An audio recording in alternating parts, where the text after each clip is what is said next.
सर्वांना जय जिजाऊ.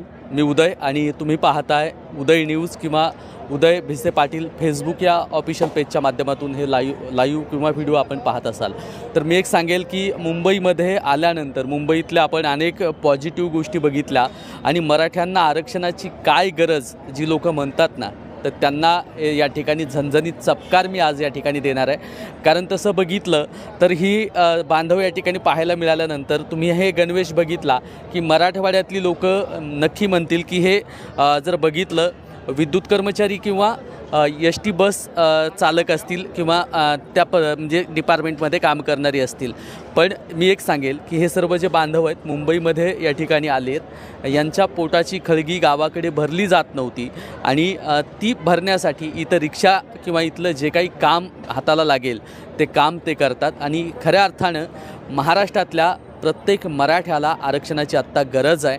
आणि ही सर्व तर गावगाड्यातला प्रत्येक मराठा बांधव या मुंबईची अर्थव्यवस्था चालवण्यासाठी आम्ही जरी गावातून इथं आलो असतो पण आमच्या लेकरांना आमच्या उद्याच्या पिढीसाठी आरक्षणाची गरज आहे. आमच्या प्रत्येकाचं जे काही गॅजेटप्रमाणे नावं निघाली आहेत किंवा गॅजेटप्रमाणे आमची आडनावं आली आहेत त्या आडनावांना लवकरात लवकर आमच्या हातात कुणबी प्रमाणपत्र द्यावीत. इथल्या मुंबईमधल्या कामगारांची सुद्धा मागणी तीच आहे कारण ते मराठवाड्यातून इथपर्यंत पोहोचलेत. पनवेलमधले ही दृश्य आहेत. दादा तुमचं मला एकदा नाव सांगायचं आहे, काय सांगणार या इकडे काय सांगणार तुमचं नाव? आज दादांची सभा ऐकली आहे म्हणून दादा जरांगे पाटील या सभेतून काय घेऊन जाणार आहेत आणि घरी गेल्यानंतर आपल्या लेकरांना पुढच्या पिढीला किंवा दादांनी काय सांगितलं हे सांगणार आहे? दादांनी एवढं मोलाचं सांगितलेलं आहे की प्रथम तर आपल्या मुलांना शिक्षण द्यायचं, शिक्षणातून कुंभी कसं निघल त्यातून पुढं कसं जाता येईल.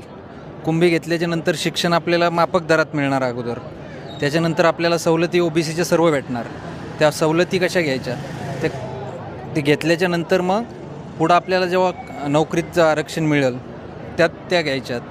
त्याच्यानंतर आपलं मुलांचं भविष्य उज्ज्वल होऊ शकतं.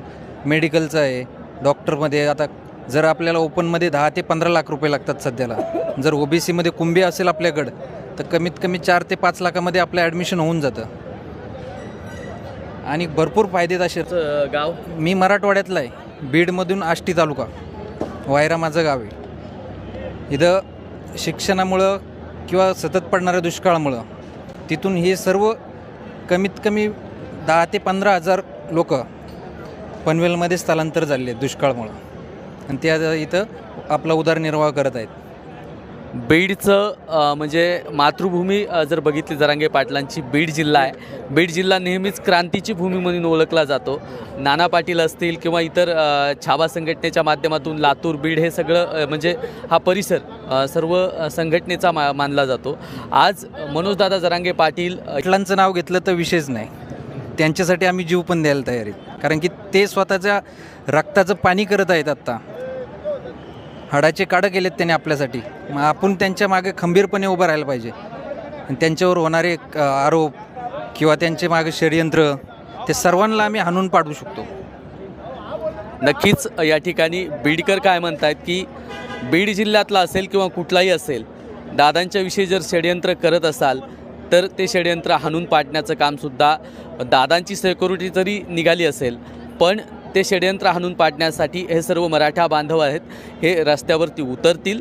आणि हा व्हिडिओ आपण कुठून पाहताय नक्की कमेंट बॉक्समध्ये कळवा. आणि उदय न्यूज आणि उदय भिसे ऑफिशियल मनोजदादा जरांगे पाटील पेज या सर्व पेजवरती आपण हे सध्याचं अपडेट टाकतोय. आपला मित्र उदय भिसे पाटील. जय जिजाऊ, जय शिवराय, धन्यवाद.